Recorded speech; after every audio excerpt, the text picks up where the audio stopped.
Shelley is an artist from Australia, and I came across this fantastic, grandiose work. It's a work of magnitude, if I can describe it so, because it's in between.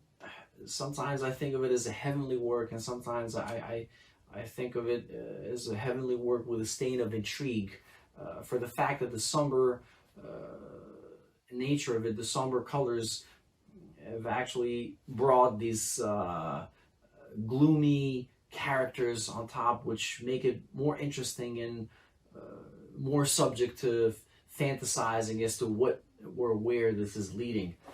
Shelley Hull, as I mentioned, an artist based in Melbourne, Australia. The work is called Sunset over Brunswick, and according to Shelley, this is the view from my bedroom window where I look out over neighboring rooftops.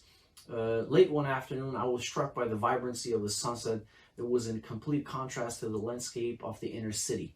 The display of purple and pink hues was so intense and dreams-like, I knew I had to paint it. Just like you describe it here, I was immediately captivated by this work because as spontaneously as this appears to have been done by you, and as much in a rush so you can capture the moment, that much of immediate effect it had on me, and it really absorbed me, because at some point I felt that this was a prophetic or some type of apocalyptic work that immediately gives you this huge echo, or it really catapults you into this big room after having this transcendental thinking journey or experience that you go through after seeing something or hearing something, and then you get really away from your body. So it's as spiritual as it is, it's also that powerful. It moves you.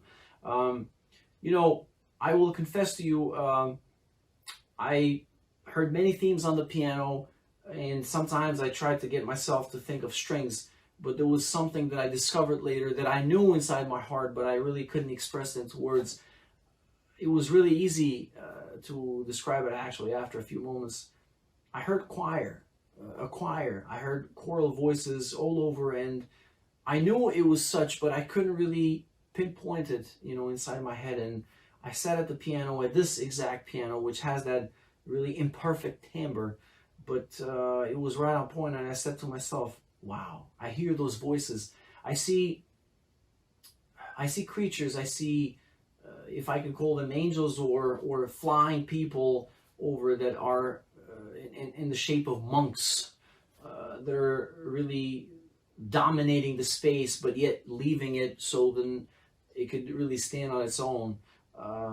Here's the choir piece that I composed to this. When you hear the piano sounds, please think of it as a choral piece sung by these warm and very Gregorian voices, but not Gregorian harmonies.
Shelley, when you hear this piece, as I said before, I'm really suggesting that you think of the piano sounds as choir pieces, as choir voices, not choir pieces, but it's a work that it is very special to me because not very often it happens that I hear this kind of timbre, and I was so glad to have encountered this. And for the sake of the truth, I call myself getting carried away.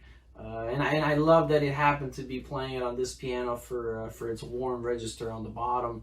But sometimes, as you listen to it a few more times, several times, I suggest that you focus on the lower part where there's also, despite the upper voices, you'll hear those basses, which I imagine they kind of press more on the dynamics and give it a journey. And to close it on this note, what makes this work also magical in its view is that sometimes these creatures seem like they're running or rushing to get something or someone or somewhere, and that is very uncertain and ambiguous, and it just leaves a lot of room for fantasy to interpret it the way you like it, the viewer likes it. Thank you so much. It's a remarkable work, and will stay in my memory for a long time. Thank you.